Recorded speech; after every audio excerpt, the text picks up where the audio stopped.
Pleased to meet you. Herman Nootix, Ph.D. here, tenured professor of history, philosophy, and comparative religions at Acme Academy.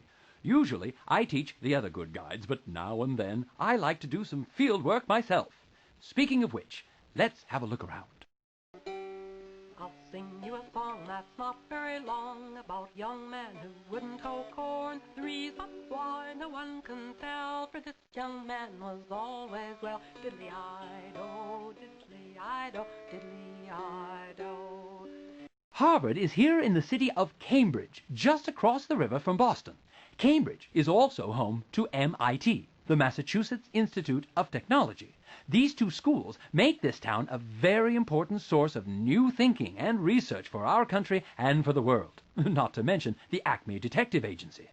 His corn in the month of June, and in July it was. Here's Widener Library, started in 1838 with John Harvard's personal collection.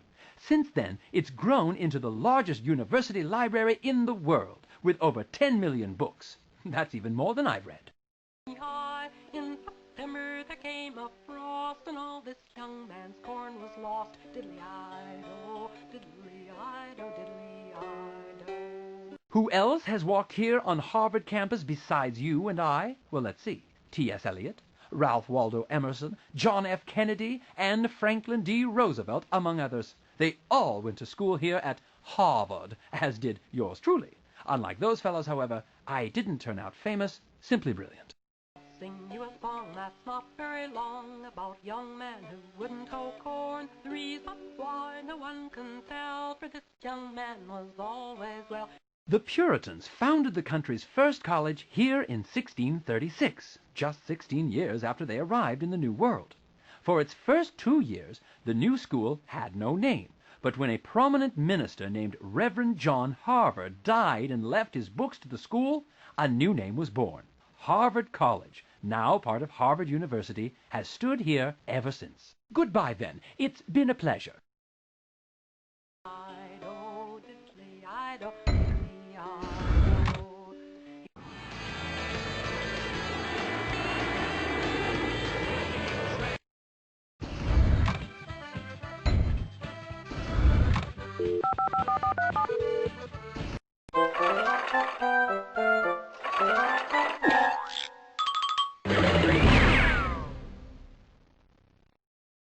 Mon ami, we're here in the French Quarter, an elegant part of New Orleans, Louisiana's most distinctive city. Let's go for a stroll, shall we?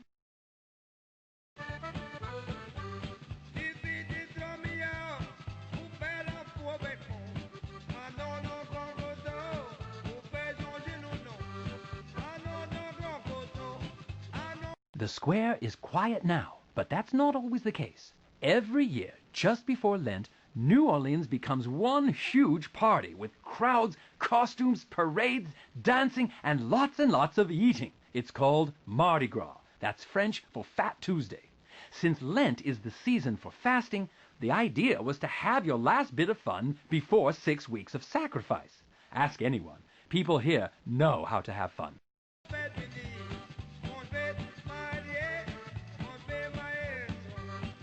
This grand arched edifice is the Cabildo.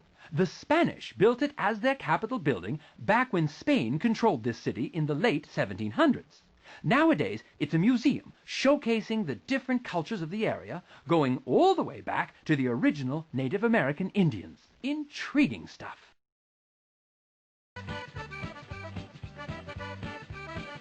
Here's St. Louis Cathedral, the oldest Catholic cathedral in the USA. The French and Spanish people who built New Orleans were nearly all Catholic, so that religion has very deep roots here. In fact, Louisiana is the only U.S. state that's divided into parishes, which means church districts rather than counties. We're in Orleans Parish right now, in case anyone asks you.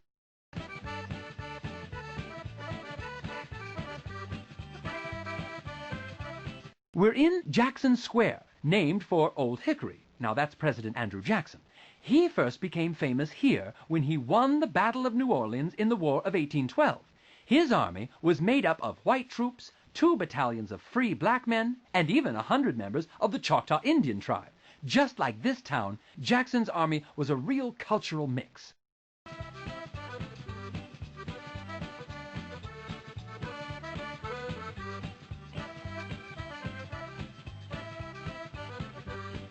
Here are the Pontalba Apartments, a fine example of this town's unique architectural style. You'll find multi-story decorative wrought iron balconies like this all over New Orleans. They're quite practical. In a hot, rainy town, you want a breezy outdoor space with a dry roof overhead. It's a sensible style with a magical look. New Orleans is not a typical American city. Many of the oldest U.S. cities were founded by a single country, like England. But New Orleans has a much more complex origin. It was a French settlement, then it was run by the Spanish, and later the U.S. bought it as part of the Louisiana Purchase. Now mix in immigrants from Africa, Italy, Ireland, and everywhere else, you get a very spicy town. Goodbye then. It's been a pleasure.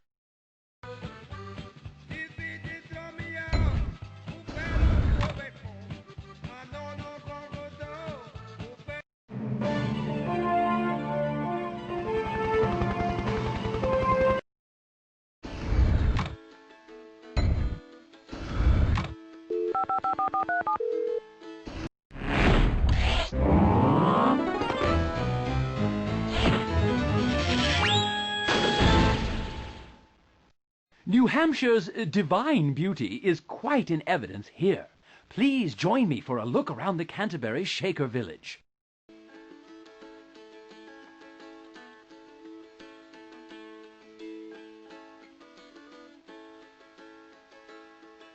He then called in his second son, said, To the Shakers, equality between men and women was important. And this was back at a time when women weren't even allowed to vote in America.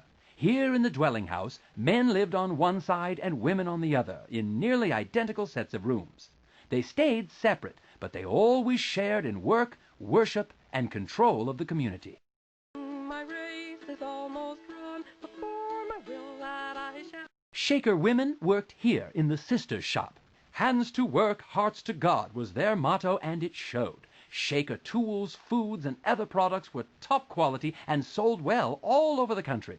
Even today, original Shaker furniture is quite prized, therefore quite pricey. What share of toll do you intend to take?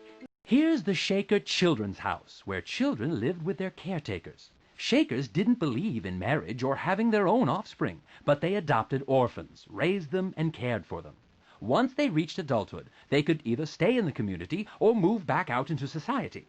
The no marriage rule is the main reason the Shakers died out. Wheel kept turning round and round. Canterbury was one of a dozen Shaker religious communities in the United States. During the 19th century, thousands of Shakers lived in communal farms like this one, sharing their belongings and praying and working together. The religion started in England, where its leader, Mother Ann Lee, was jailed for her beliefs. That's why the Shakers moved here, for religious freedom. His son replied, whose name was Ralph of every... The Shakers weren't always called Shakers. They got the nickname because of how they worshipped. Here in the meeting house, men and women stood in separate groups facing each other, singing hymns and shaking with religious fervor. The religion's official name was the United Society of Believers in Christ's Second Appearing. Shaker is just a little catchier, I'd say. Bushel, I'll take one half of every bushel that I shall grind, that I may an honest living find. The old mill wheel kept turning round and round. Like the Amish, the Shakers intentionally stayed apart from society. But while the Amish rejected technology, the Shakers liked it. In fact, they invented a lot of it. The circular saw, the flat broom, the cut nail, the clothespin, and the metal-tipped pen were all Shaker inventions. Were it not for these folks, you might still be writing with a quill today. Goodbye, then. It's been a pleasure. Then, my boy, you're shrewd and smart, no doubt intend to act your part, but you're...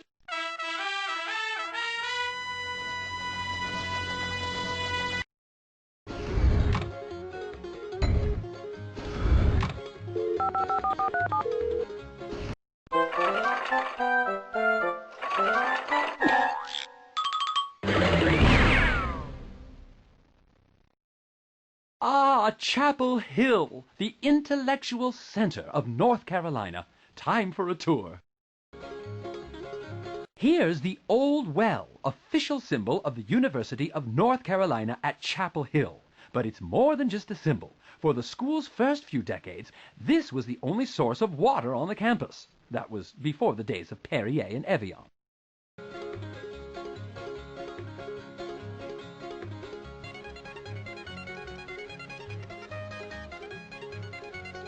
Not far from here is another sort of learning center, the Moorhead Planetarium. Scientists and astronauts go to Moorhead to learn their way around outer space. When you're going to travel that far, it pays to learn about your destination in advance. Ah, the Davy poplar. Now, legend has it that founder William Davy rested under this very tree back in 1793 when he was picking the site for Chapel Hill University. Aside from starting the nation's first state-supported university, Davy was also one of the drafters of the U.S. Constitution. Busy man. No wonder he needed to rest.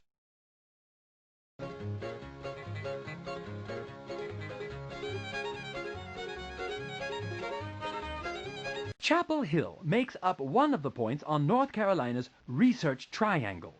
The other 2 points are claimed by Duke University and North Carolina State University. Inside this triangle, lots of research on lots of different subjects is carried out. The whole area is crawling with PhDs. It seems like you can't toss a Bunsen burner without hitting one. Goodbye, then. It's been a pleasure.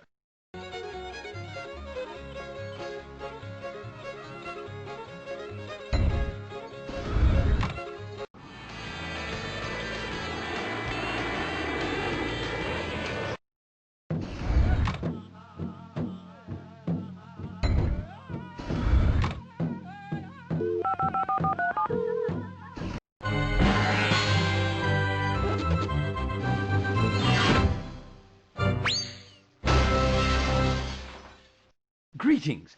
This is North Dakota's Bonanzaville Historical Center. Let's warm ourselves up with a brisk walk. This little prairie house is made of sod, blocks of thick dead grass cut from the prairie. Settlers learned to build sod homes from the Dakota Sioux, or allied tribes, who lived here for thousands of years before the Europeans showed up.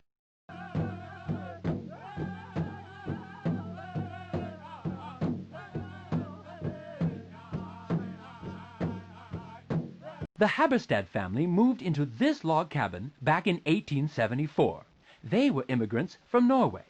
During that decade, about 34,000 people moved here to the North Dakota Territory. The government gave away millions of acres in small land parcels to people like the Haberstads, immigrants with little money but enough energy to tame a wild place.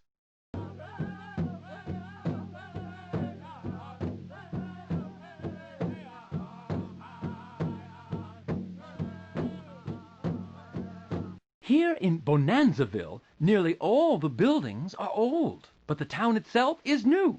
The founders took historic buildings from all around North Dakota and moved them here, reconstructing a typical pioneer village. Of course, real pioneer villages didn't have tour buses parked just outside of town.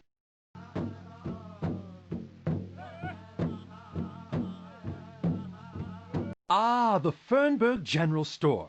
Now, if you were a rancher around the town of Osgood and you needed 50 pounds of coffee, a barrel of nails, or a bottle of bull medicine, this was where you got it. Oh, and I'm pretty sure they didn't take credit cards back then.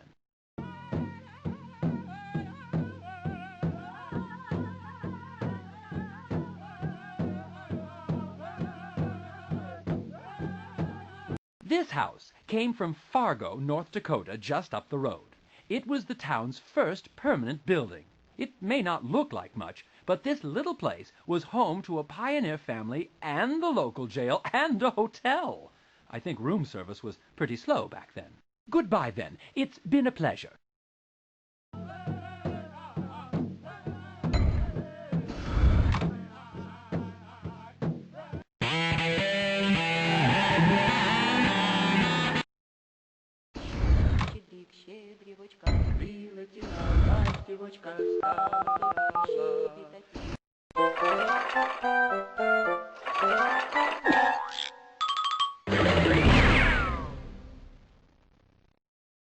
Ah, Ah, yes, University Circle in Cleveland, Ohio. I quite like this town, and I'm sure you will too.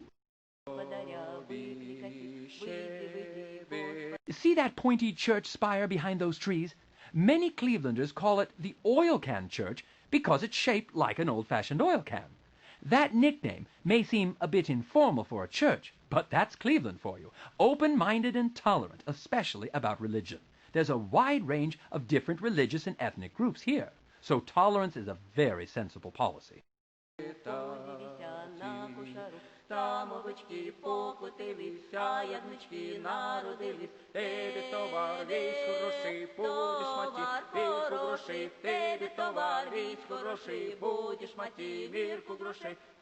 Ah, the Cleveland Museum of Art. Now you could stand on these steps and survey all of surrounding University Circle. Schools, museums, lakes and gardens. Or you could wander inside and see 30,000 works of art spanning history and coming from places around the world. A tough choice, but either way, you can't lose. This pensive fellow is The Thinker, a replica of Rodin's famous original. The statue's left side was damaged during the 1960s by demonstrators protesting the Vietnam War. Instead of fixing it, the city decided to leave it broken as a reminder of the national turmoil of the time. What would Rodin have thought?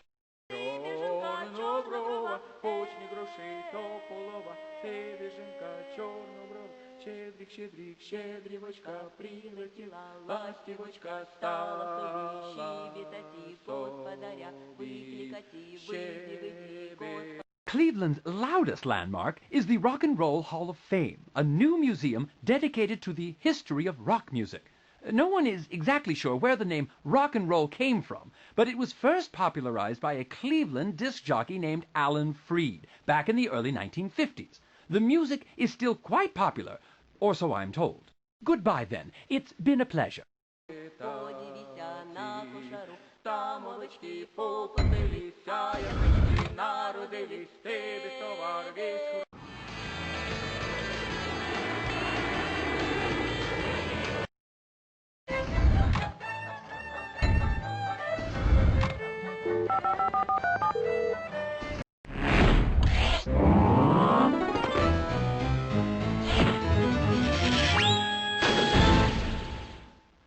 Here we are in charming Charleston, South Carolina.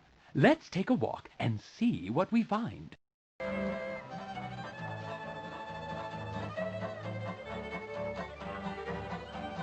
South Carolina's first English settlers landed here in Charleston, or Charlestown Landing, as it was called back in 1670. In its first 100 years, this place grew from a poor little village to a rich, ritzy city. If you made a fortune from a plantation, you spent it on a big mansion in Charleston. The town is still rather elegant today, wouldn't you say? Out there in the distance lies Patriots Point, a floating naval museum. There you can tour 4 huge docked vessels, a submarine, an aircraft carrier, a destroyer, and a nuclear-powered merchant ship. Most of these boats were designed for use in warfare, and they cost many millions to build. That's the price America pays to defend its freedom. I'd take you on an onboard tour myself, but I get woozy just standing on the dock.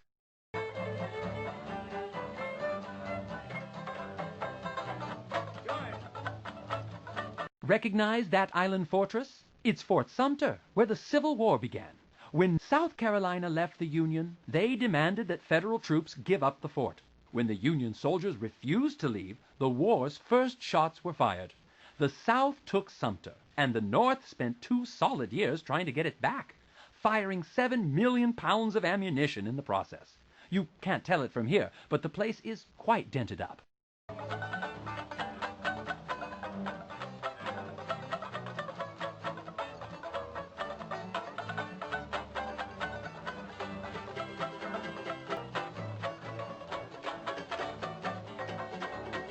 This lovely park at the peninsula's tip is White Point Gardens. Most folks call it the Battery, after the battery of cannons that line the water's edge. From those very cannons, the Civil War's first shots were fired across the water at Fort Sumter. It's a much quieter place now, and I, for one, prefer it that way.